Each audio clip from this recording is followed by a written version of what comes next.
The crash and the cry for help in the cold silence of deep space. The USS Ember moved like a lonely shark through the stars. Captain John Mercer stood at the front of the ship, hands behind his back, watching the endless black sky. He had seen many things in his life, space storms, alien pirates, and lost colonies, but today felt different. "Captain," said Lieutenant Maya from the control panel, "we're picking up a distress signal. Very weak, but strange." John turned. "Source?" Maya typed quickly. "Coming from the planet Carno 7. Uncharted, no signs of life. The signal is old style, analog, like someone's crying out with a whisper." John narrowed his eyes. "Let's check it out." The Ember turned its course and flew toward the distant red moon where the signal came from.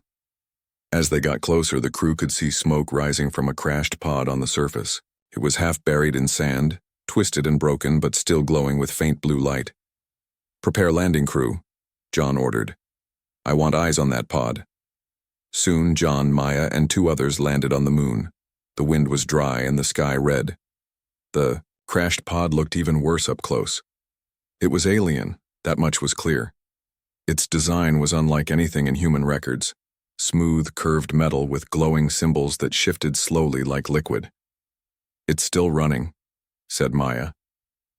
"Some kind of energy core inside. Wait, life signs." The back of the pod slowly opened with a hiss, revealing a chamber filled with soft blue mist. Inside, lying still, was a girl. Not just any girl, an alien. Her skin was a pale silver blue, and her hair floated slightly in the air as if caught in zero gravity. She wore a glowing suit with a cracked symbol on the chest. Her face was peaceful but pale. Too pale. "She's dying," whispered Maya. "We need to get her to the ship." They rushed her back to the Ember and placed her in the med bay. The ship's doctor ran tests, frowning more with each result. "She's lost a lot of blood," he said. "But her body isn't like ours. Her blood, it's close to human. Not exact, but similar." John stepped forward. "Can we help her?" The doctor hesitated. "We could try a blood transfusion, but it would be dangerous. Our blood isn't the same. If it goes wrong, you both die." The room went quiet. "Then use mine," John said. "Captain." "No," Maya started. "Do it," John said firmly. "She sent that signal. We came. Now it's our job to help her." The doctor nodded and began the process. Tubes were connected. John lay down, watching as his blood flowed into the strange alien girl. At first, nothing happened. Then her fingers twitched. Her chest rose slowly. Her eyes opened. They were bright, violet, glowing faintly. She looked around, confused and afraid. When her gaze landed on John, her hand reached toward him weakly. She spoke one word in a soft, strange language. No one understood it. But something happened.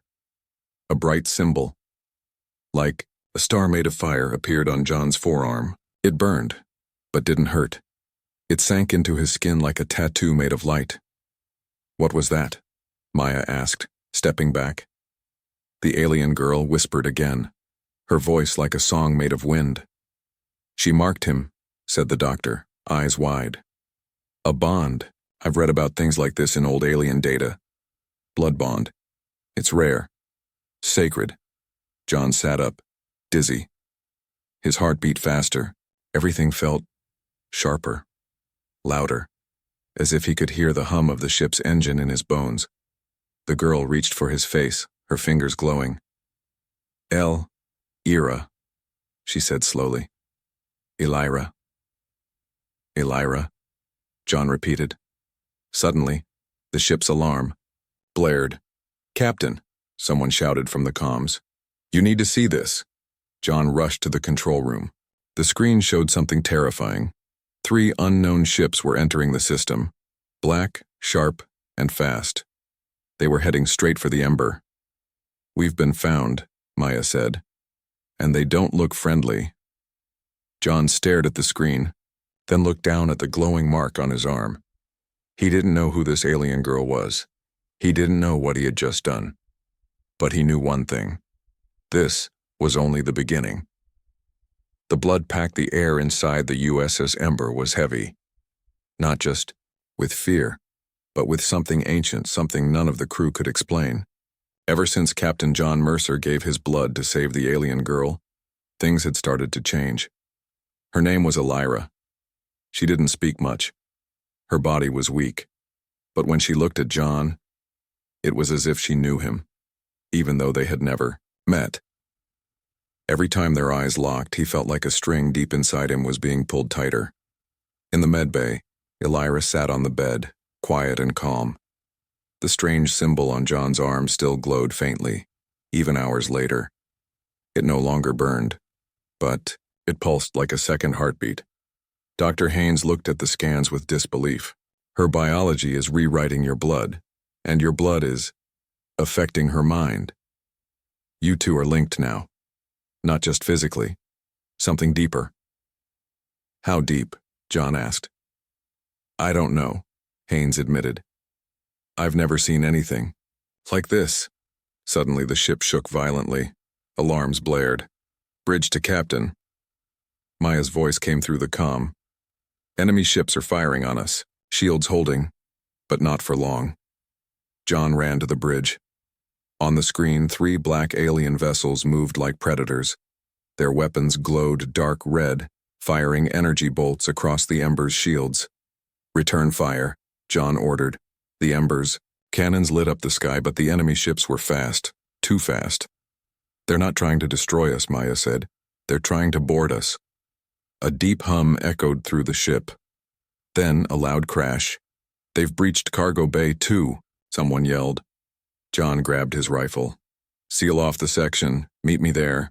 We hold the line. But just as he turned, Elira appeared in the hallway. She was standing, barefoot, eyes glowing, hair flowing behind her like a halo. They come for me, she said softly. Why? John asked. Because I live, she replied. She lifted her hand. The air shimmered. Walls bent slightly like gravity itself had shifted. You can't go there alone, John said. Elira walked past him, glowing brighter with every step. You gave blood to me. Now I give something back. In the cargo bay, alien soldiers were already storming in. Tall, armored, their faces hidden by black masks. They moved in perfect silence. Their weapons weren't guns. They were living. Metal pulsing with energy. John and his team opened fire. Shots hit. Some of the creatures fell. But others kept moving, crawling along the walls, jumping over crates like shadows. Then the lights flickered and Elira walked in. She raised her hand. The attackers froze mid-air, just for a second, but long enough for John to take the shot. Bam, bam, down they went. What did you do? He asked, breathing hard. I used what remains, she said quietly. My power is not whole. But you carry part of it now. Suddenly one of the aliens spoke. Not with its mouth, but inside John's head. Traitor, it hissed. She carries the blood of gods. Kill her and we will let you live. John stepped forward, rifle raised. Get off my ship. The alien charged. Elira moved quicker. Light burst from her hands, pure white, and the attacker turned to ash, but her body shook afterward. Her knees gave out. John caught her before she hit the ground. You're not strong enough, he said. Neither are you, she whispered. Not yet. Back in the medbay, Elira explained the truth. Her people once ruled this galaxy. They were not conquerors, but guardians. They kept balance between systems, life forms, and ancient machines. But one of their own, the Zareth, betrayed them. They used dark science to twist life itself. They hunted her kind to extinction. Now only she remained. So what are you? John asked. A queen? More than that, she said. I am the last key. My blood can awaken what they fear most. What's that? Hope. As she spoke, The mark on John's arm glowed again. He winced, falling to his knees. His vision blurred. His heartbeat slowed. Then, visions. Stars exploding. Alien worlds crying out. A massive black throne in the void. A shadow sitting on it, wearing a crown of bone and standing before it. Him. When John woke up, he was alone in the room. But something inside him had changed. His hands felt electric, his thoughts sharper, and deep down something was whispering to him. "You are bound." On the bridge, Maya ran to him. "Captain, we intercepted a transmission from the enemy ships before they escaped. It wasn't in any known language, but Elira translated it." She handed John a small tablet. The screen flickered, then displayed a single message. "You have awakened the blood path. The galaxy will burn unless the Starborn dies." John looked out at the stars. He wasn't sure what Starborn meant, but he was beginning to think it might be him. The secret of the princess. For 2 days, Captain John Mercer didn't sleep, not because he couldn't, because every time he closed his eyes, the visions came back, flashes of war, burning stars, strange symbols floating in space, and a voice. Not his own, whispering words in a forgotten language. He didn't understand them, but he felt them. Words like crown, Starborn, betrayal, blood price. The ship was damaged, floating near the edge of a dead nebula. They were hiding, hoping the Zareth ships had lost their trail, but John knew better. They weren't just running, they were being watched in the medbay. Elira was finally strong enough to stand on her own again. Her hair glowed faintly in the dim light, and her skin was no longer pale. It shimmered like silver silk. But her eyes carried storms. John entered quietly. She turned toward him, already sensing his presence. "You saw it," she said. "I keep seeing it," John replied. "The throne. The voice. The fire. What does it mean?" She walked slowly to him, her hand gently touching the symbol still glowing on his arm. "Your blood didn't just heal me," she said. "It unlocked something. A door that was shut for thousands of years." John's throat tightened. "What kind of door?" "A royal one," she said. "One only a true soul can open. Your spirit touched mine, and something woke up." John sat down slowly. "I'm no royal. I'm just a captain. A man who made a choice." Elira gave a small, sad smile. "Sometimes that's all it takes." She told him the full truth now. Not the polite version, not the shortened one, but the real story of her kind. Thousands of years ago, the Galaxis were united by a race called the Eliari, Elira's people. They were powerful but not cruel. They didn't rule with weapons, but with wisdom. Their bloodline was old, older than the stars, but one of their own, General Oryx, grew hungry for something more. He wanted eternity. He believed the royal blood could unlock a gate to something beyond time, the cradle of creation. When the royal family refused, he rebelled. He made dark alliances, twisted life, built weapons that tore through planets, and in one single night, Elira's entire kingdom was erased. She was sent away in a pod by her father, the last king, hidden, asleep. "They thought I was dead," she said. "And for a long time, I almost was." John was silent, then asked, "What do they want now?" Elira turned to the stars. "They don't just want me dead. They want the crown." "What crown?" She pointed to his chest, his heart. "The one that's waking up inside you." Suddenly, a loud alarm rang across the ship, but it wasn't a threat this time. Maya's voice came over the intercom. "Captain, we picked up something. You need to see this." John and Elira rushed to the bridge. On the main screen was a satellite relay, badly damaged, floating in space. But it was broadcasting an ancient signal. When they cleaned the message, it was clear: a star map, coordinates, and a warning. A deep, broken voice echoed through the speakers. "To whoever finds this, If you are bonded to the crown, you must come to Ilion Prime. There is no time. They are awakening the war engine. Do not trust the stars." The voice stopped. John looked at Elira. "Ilion Prime? What is that?" She looked terrified for the first time. "It's where the crown was created." The crew began preparations for the journey, but something was wrong. One of the engineers, Rico, collapsed, his eyes glowing, his veins blackening. The doctor tried everything, but it was no illness. "It's a signal," Elira said. "The bond between us is alive now. It's sending out calls, and some are answering." John stared at Rico's body. "You mean he was infected?" "Yes," Elira said. "By the Zareth. They can slip into mines now, through the cracks we opened." John clenched his fists. "We didn't open anything." Elira shook her head. "You did. The moment you gave your blood. The galaxy felt it." Later that night, John stood alone, at the observation deck watching the stars. He didn't feel like a hero. He didn't feel strong. He felt chosen. But chosen for what? As he stared into space, a small screen blinked beside him. Incoming message. Encrypted. Unknown source. He opened it. A single sentence appeared. "You are not the first human to give blood to the royal line." Then another. The last one destroyed. 3 galaxies. John stared at the screen, heart pounding, and deep in the corner of the screen, a countdown had begun.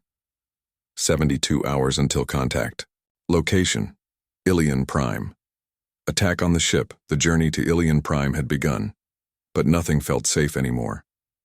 The crew of the Ember moved like ghosts, quiet and careful. Every hallway seemed darker. Every system glitch felt like a threat. Even the stars outside felt colder, like they were holding their breath. Captain John Mercer stood at the center of it all, but he no longer felt like the same man. The symbol on his arm had grown brighter, and now it pulsed in rhythm with Elira's presence. Whenever she entered the room, the light in his skin would flare.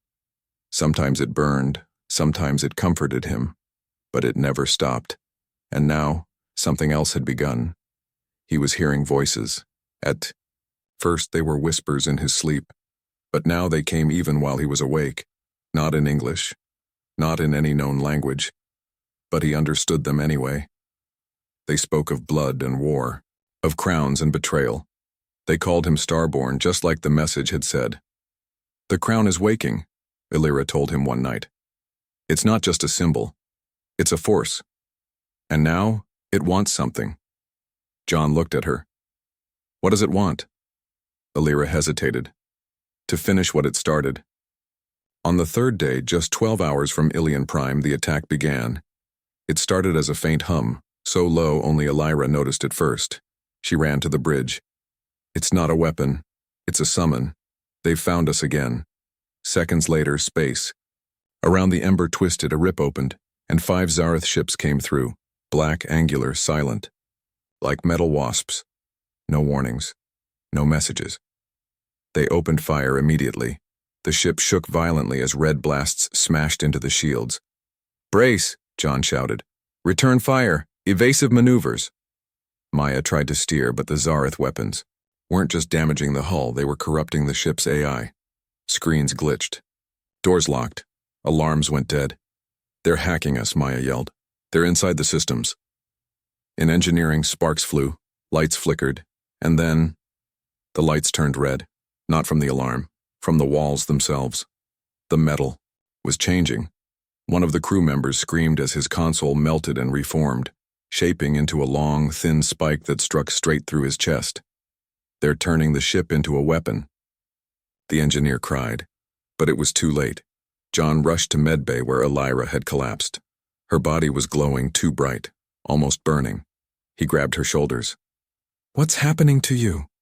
"They're pulling me," she whispered. "They want to break the bond." Her body convulsed, and for a split second her eyes went black. "Elira," John whispered.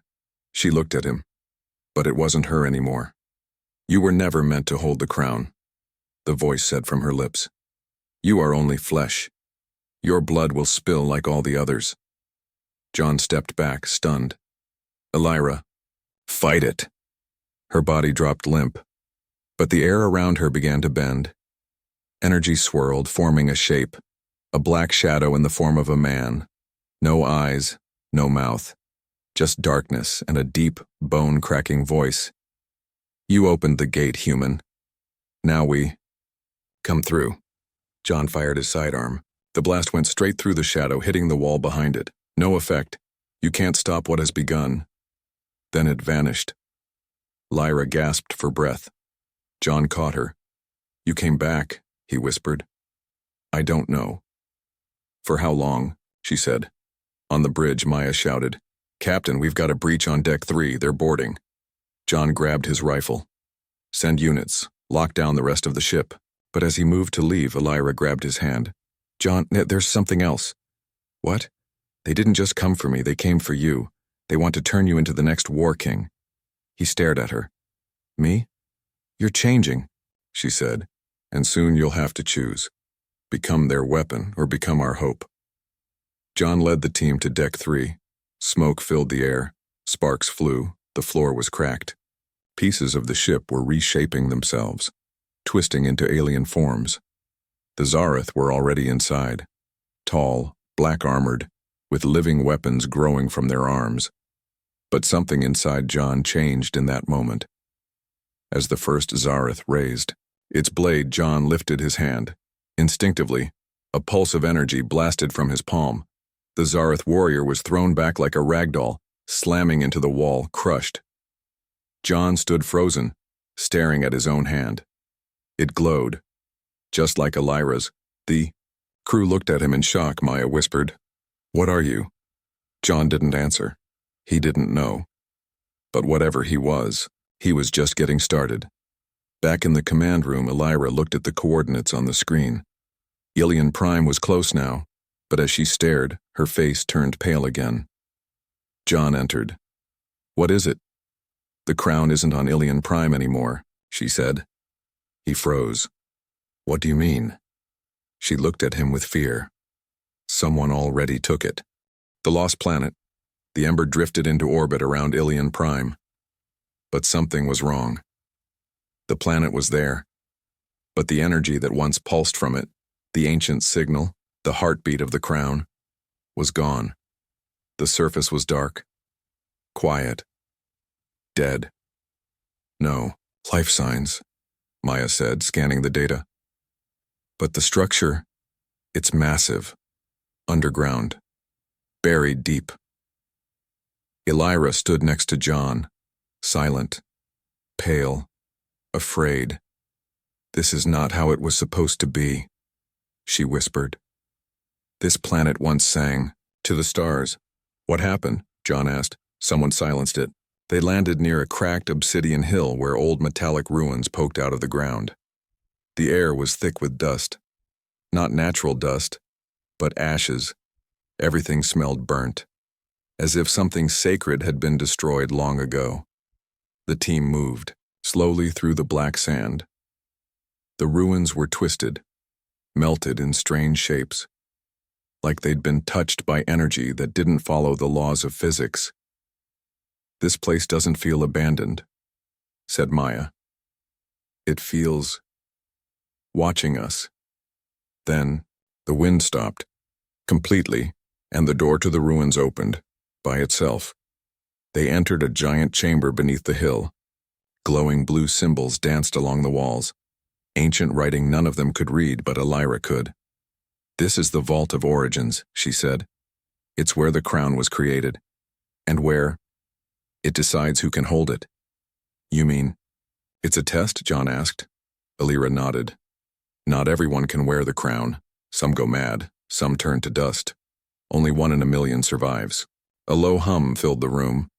A floating cube of pure light rose from the center of the chamber. As soon as John stepped closer, the cube flashed, and suddenly, he wasn't there anymore. He was standing alone in a white void. No stars. No sound. Just himself and a figure. It looked like him, but older. Colder, wearing a black crown. Do you know what you are? The figure asked. I'm trying to find out, John replied. The figure smiled darkly. You are choice. The universe gave you the throne, and now it waits to see who you'll become.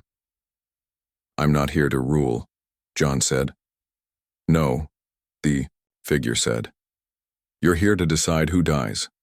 Suddenly, bodies appeared. Humans, aliens, Zareth soldiers, all frozen in time. The voice said, You can burn the empire and bring peace, or you can spare your enemies and let war continue. Power or mercy, justice or survival. I choose neither, John said. Then you will be nothing, the voice hissed. John felt himself being torn apart, his mind pulled in every direction. But then he heard her voice. Elira. Hold on. Come back. He grabbed the sound like a lifeline. John gasped and fell to his knees. He was back in the chamber. The cube floated before him, now split into 3 shards. They circled him slowly. You passed, Elira said, amazed. You touched the heart of the crown and it didn't destroy you. But it showed me something, John said. Someone has already used the crown. Not here. Not now. But somewhere far. In time. Elira's face went pale. Then the crown's memory lives. Someone claimed it before you. A voice echoed through the chamber. Not hostile, but ancient. Machine and human blended into one. Welcome, Starborn. The throne awaits, but the galaxy must test your hands before it trusts your heart. A new map appeared in the air, made of starlight. It pointed to a system lost to history. Rakalon. Elira stared in disbelief. That system was erased from all charts. It was a prison for the worst kind of knowledge. John nodded. Then that's where we go. But as they turned to leave, the lights dimmed. A second figure stood at the door of the ruins. A woman. Her skin was dark gold. Her armor shimmered with light and shadow. And behind her, floating in the air, was a blade made of stars. Elira froze. No, it can't be. You know her? John asked. Her name is Saeva. She was one of the original crown bearers. But she fell. She gave her soul to the Zareth. Saeva smiled. I came to see the new Starborn. To see if he is weak. John raised his weapon, but Saeva didn't move. Instead, she flicked her fingers, and Maya was suddenly frozen in place, eyes wide with fear. Strike me, Saeva said, and she dies. John lowered his gun but kept his eyes on hers. Why are you here? To deliver a message from your future, she said. You will wear the crown. You will change everything. And in the end, you will beg to be stopped. She vanished. Maya fell to the floor, gasping. John looked at Elira. What did she mean? Elira's voice trembled. She meant that the real war hasn't even started. The crown of star space around the Ember was silent, but inside the ship tension crackled like fire. John sat alone in his quarters, staring at his hands. They weren't shaking. They weren't glowing. They were calm. But he knew what was coming. Hraklin, the lost system. A place erased from all maps, buried by history, and hidden by something darker than war. The ancient AI on Ilion Prime had spoken clearly. The throne must be earned, not inherited. The crown of stars awaits. But only truth can lift it. And truth always came with pain. The Ember dropped out of warp near the edge of the Rakalon system. Before them, a star that no longer burned. A black sun. Its light twisted into shadows. Around it, floating shards of planets, old wreckage, and broken machines the size of cities. Maya stared at the screen. This place looks like a battlefield. Elira nodded slowly. It was. This is where the first war ended. John narrowed his eyes. The war between your people and the Zareth? Elira shook her head. No, the war between the crown and everyone else. The map led them to a single structure floating in the void. A moon-sized ring made of lightstone, rotating slowly, humming with deep energy. It had no doors, no weapons. But as the Ember approached, John felt the mark on his arm. Begin to burn again, it's calling you, Elira said. This is the trial. You mean another test? John asked. No, she said softly. The test. John entered the ring alone. Elira tried to go with him, but a pulse of force pushed her back. Only he could walk the path. Inside, there was no gravity, no sound, only a long bridge of crystal light stretching over a bottomless void. At the end of it stood a throne, not made of gold or stone, but of starlight, frozen in time. Above it hovered the crown of stars.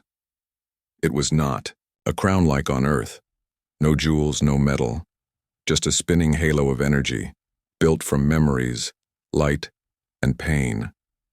And it was alive. As John stepped closer, voices echoed all around him. Not just one. Millions. Whispers, cries, shouts from every soul that had ever touched the crown before him. Some had ruled galaxies.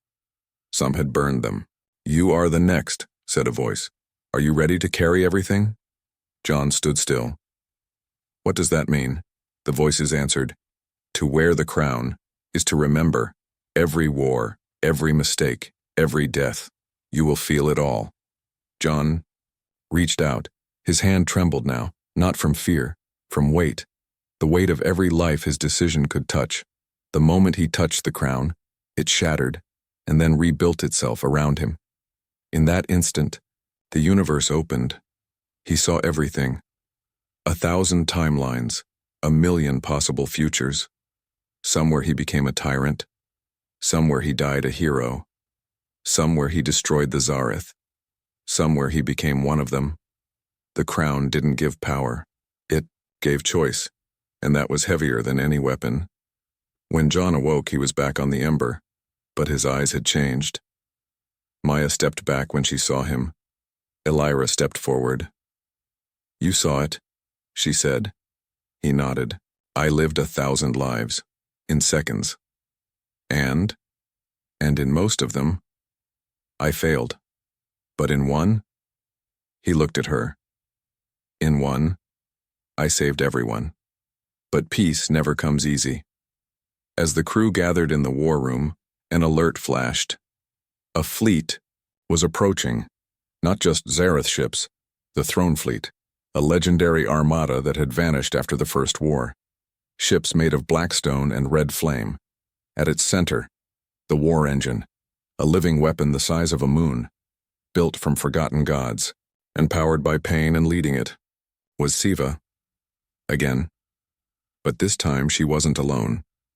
Next to her stood a tall figure wrapped in light and shadow. John's blood turned cold, because it was him, an older version of himself, one who had already worn the crown, one who had chosen wrong. Elira stared at the screen. The timelines are collapsing, she said. Your future self crossed the veil, and now you must face yourself. John clenched his fists. No more visions, no more tests. He looked out at the stars. It's time to fight. The final stand darkness had weight, and it now hung across the galaxy. On every comm channel, one name echoed. Mercor, the corrupted starborn, a future version of Captain John Mercer, twisted by the crown, driven mad by power, now returned through a tear in time. He led the Throne Fleet, ancient ships made of screaming metal and forgotten souls. Beside him, Siva, the fallen crown-bearer, whispered death into stars, and behind them, the war engine, a living moon of weapons and agony preparing to ignite the Great Silence. A weapon so powerful it could erase not just life, but memory itself. And all that stood between them was one human, one ship, and one bond. Inside the ember, the crew worked in near silence. Fear wasn't the enemy now, finality was. John stood on the observation deck staring at the oncoming fleet. His reflection looked older now, sharper, like something had been burned away inside him, leaving only the core. Elira joined him. He is you, she said quietly, a version that chose control over compassion. John nodded. Then I know how he thinks. He doesn't want to destroy you, she whispered. He wants you to become him. John looked down at the symbol on his arm. It no longer glowed. Red or gold, it shimmered with all colors. Alive, free. I'm not a king, he said. I'm not a god. No, she agreed. You're something rarer. You're still human. The plan was insane, and it had to be. Maya would take command of the Ember and lead a diversion charge. Elira would remain on the ship, sending a pulse every 30 seconds to shield John from the Crown's psychic pull. John would go alone, into the heart of the war engine, to confront himself, not to fight, but to unbind the Crown's loop. If he failed, time would snap into a single future, a dark one. But if he succeeded, the galaxy would awaken. John's pod pierced the black void like a falling star. Inside the war engine, everything was alive. Walls pulsed, doors screamed, machines spoke without words. And in the throne room, Mercor waited. He wore a crown of broken stars and armor made of timelines. He smiled when he saw John. You're younger than I remember. You're emptier than I imagined, John replied. Mercor stood, slow and graceful. We tried peace, remember? We tried mercy. And what did it bring us? Betrayal, death. The same wars again and again. So you became the monster? John said. No, Mercor said. I became the end. They circled each other. No weapons, just words. And between every sentence, the war engine shook as it powered up. 10 minutes to fire. Mercor lifted his hand. Dozens of timelines swirled in the air. Images of John failing, losing, burning. You can't win, Mercor said. You already didn't. John stepped into the visions and burned them with his will. One by one, he erased the broken futures. You don't control me, John said. You're just one version. I choose now. Outside, the Ember was fighting for its life. Maya led impossible maneuvers. Half the crew was wounded. Elira, glowing bright, was screaming through the pain as she sent out the last pulse, her body shaking, her bond nearly broken, and yet, she held on. You gave me your blood, she whispered, eyes glowing. Now I give you my soul. A final blast of energy surged through space and hit the war engine. It paused, just enough.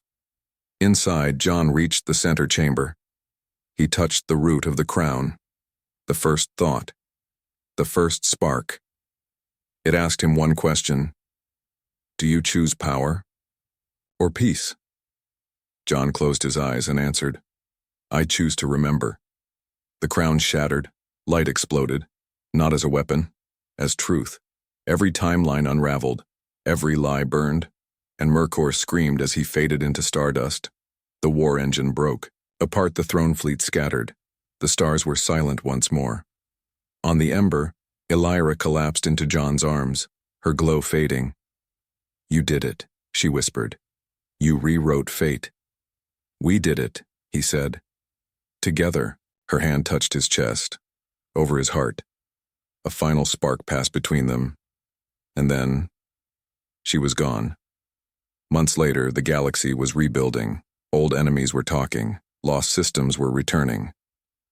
John never wore a crown, but he was remembered as the one who didn't conquer, but chose to heal. In every corner of space, a new story was told about a human who gave his blood to save a forgotten princess and ended up saving the stars.